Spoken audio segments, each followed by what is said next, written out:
Here we are in Vinci, top half of the turn.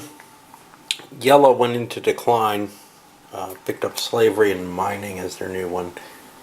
Their little empire just wasn't in a growable situation, and they're not far from black.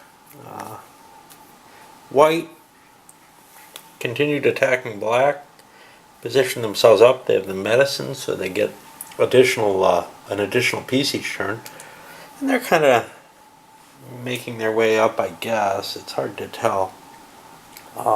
And then green expanded their mining, and they actually stripped out of Greece in order to get they make a growth of points. I think they're going to probably end up attacked by red.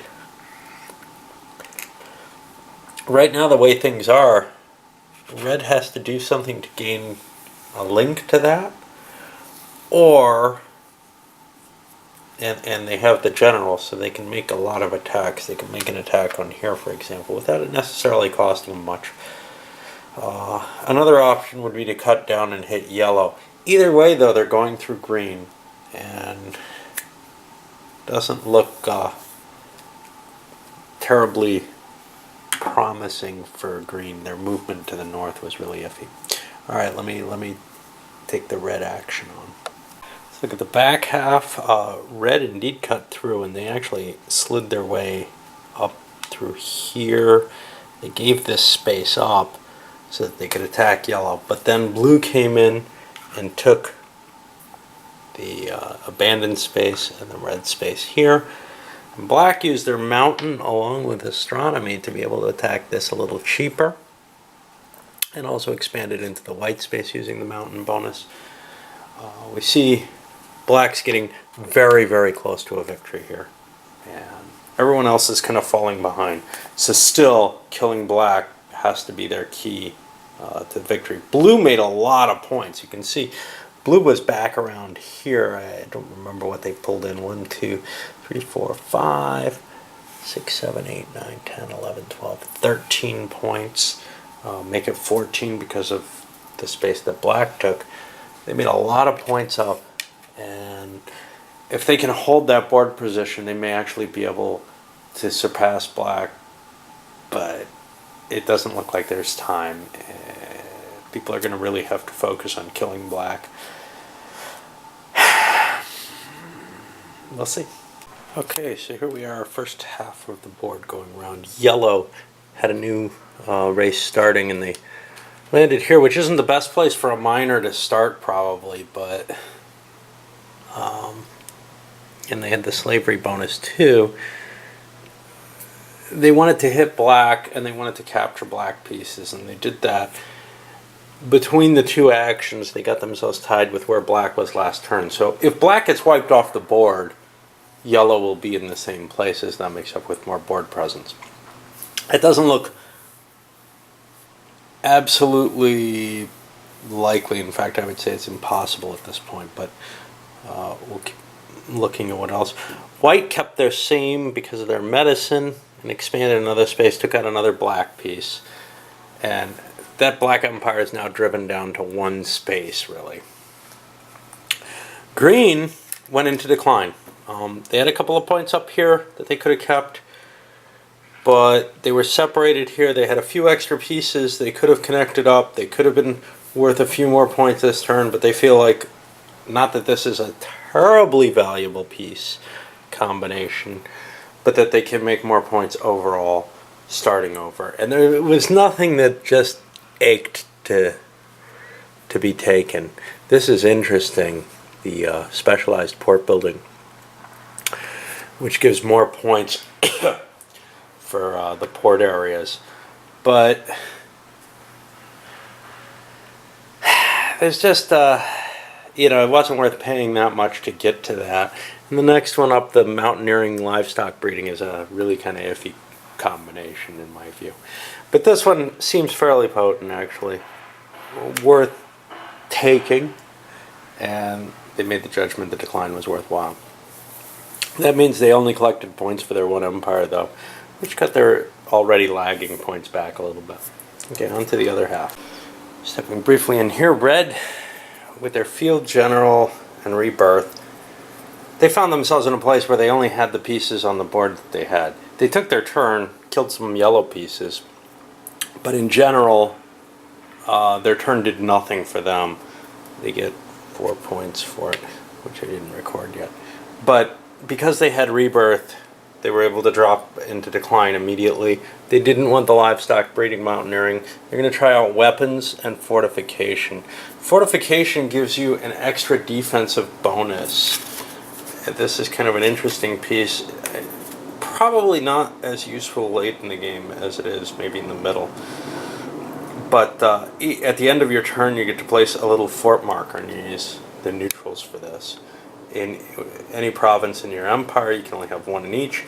And it's actually an extra defensive bonus, but it's also an extra attack bonus out of that space. And on top of that, they have the weaponry, which is what, another attack bonus too. So overall, that looks like an interesting combination and seemed worth paying the 2 points for. They're still lagging as well, but nobody's going to harass them too much, so they may be able to use their bonuses to good effect. On to blue and black, I guess. And blue still has this huge pile of territories from their declined empire. Remember, they made a big jump last time. So they didn't want to decline, even though they could only grow one space here, and they took a yellow piece out. Black, on the other hand, is so close, a decline probably would have meant almost no growth in points at all, and it's going to end next turn. So would they have gotten the bigger bonus by declining or not? Hard to tell, but it looked like they're going to break the 100 no matter what. So they expanded the one space they could, and they get the currency bonus, so they got 4 or 5 points total. I don't know if they could bring that much in additional next turn. Hard to tell. But we're in a real race right here with black in the lead, but blue with clearly with the bigger potential value right now. People have to hit blue, and that's kind of hard. Black and yellow are near them and certainly can do it, although black goes after blue, so they don't have any effect with that. They should have been doing it this turn, but they don't have many pieces. These pieces over here, who's going to attack them? Well, maybe the new green stuff. Maybe the new red stuff. Somebody's got to. What else do we have? Well, white's not looking like they're in a position to make a huge growth, although they do have a significant declined empire. So if they can expand, and there's a couple empty spaces, and get a few more points, maybe they can get close, but I don't think they can break the 100 this time. Or I don't think they can break wherever other people are likely to be. Red, you know, it looks impossible at this distance. We're talking 25 points to even make the 100. 25-point turn is, I don't think we've seen something like that. And red does not have the kind of declined empire you'd need for that. And neither does green for that matter, although they have the mining. But this is almost certain to fall. Alright, so I think it's a 3-player game right now. And let's look at the point values that we're looking at. Blue clearly has a huge amount. Yellow, though, has 1, 2, and they've lost their declined empire, which sucks for them. They're 3, 4, plus whatever they pull in slavery and etc. And black is sitting on 2, 4, 5, which is enough to put them over already. Right now, my bets are on blue. It's up to other people to stop them. Well, yellow went to maximize their own points instead of worrying about anyone else's. And they managed to get to 103, capturing a couple of areas, taking a couple of slaves. They're ignoring the blue problem, figuring somebody's going to wipe blue down quite a bit. The black problem, did they ignore that? 2, 4, 5 points. If black can't grow, it'll be a tie between yellow and black. Given the amount of times they tied on the track up ahead, that wouldn't be too terrible. Now, is there a rule for tying?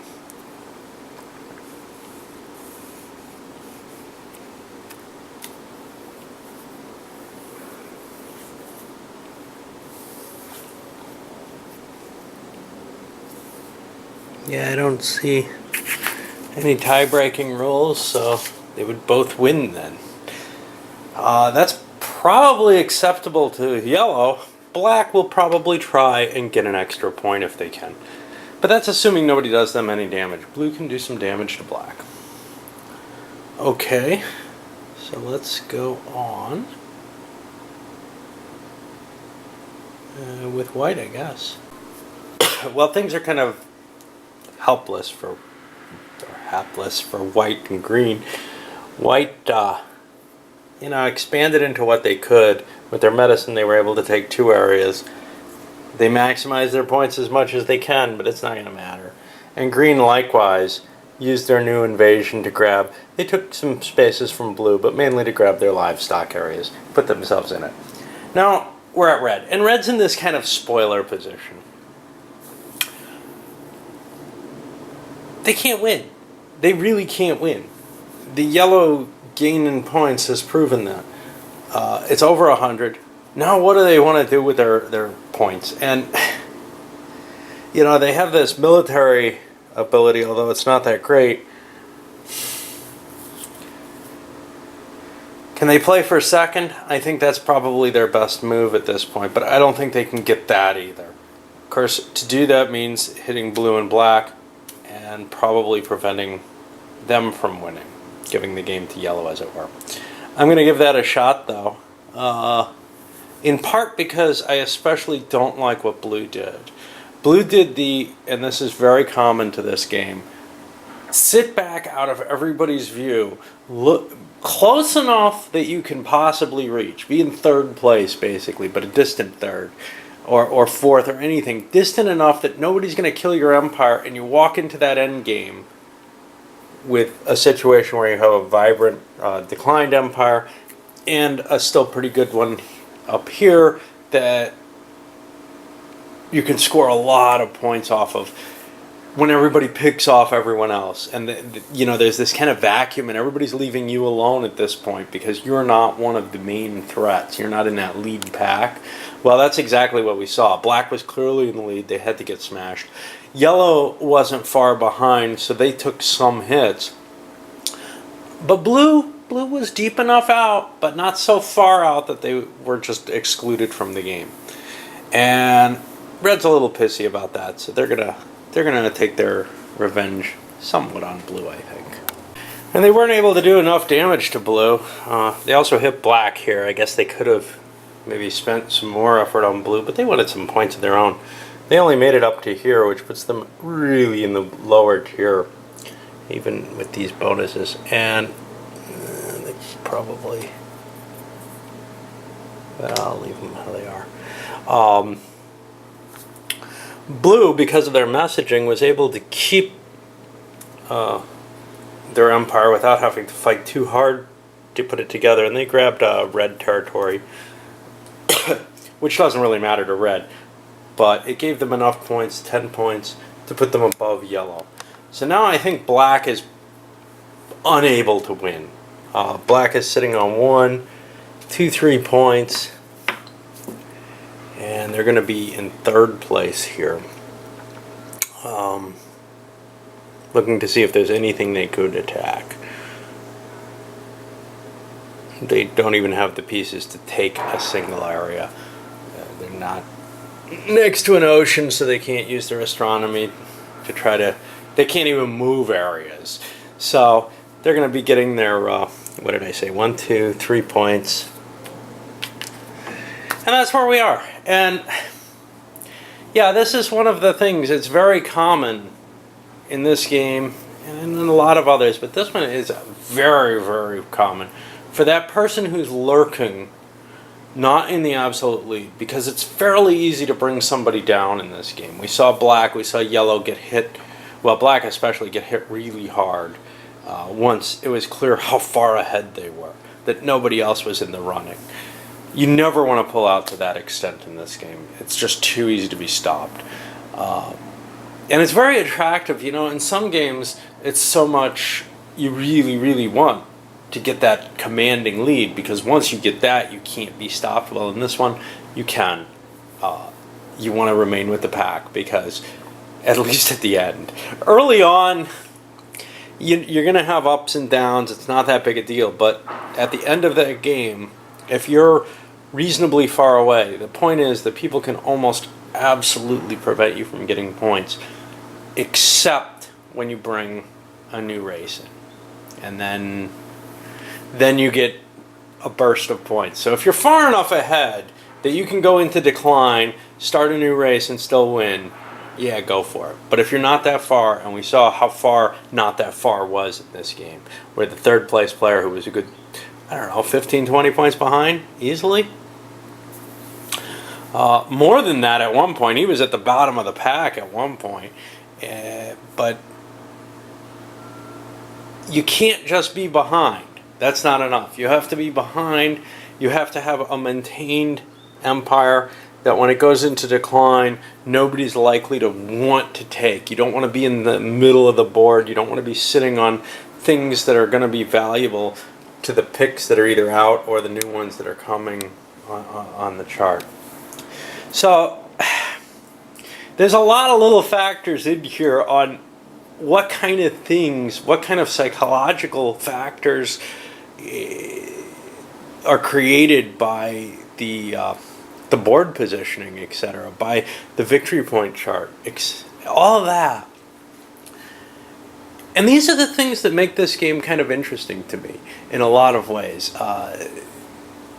I'm not usually thrilled with these victory point track games, but this one is so clear. You have so much ability to bring people down. You have this direct conflict with them. And yes, it's very, very abstract. It doesn't really represent anything in history at all. All it has is this map that looks like Europe.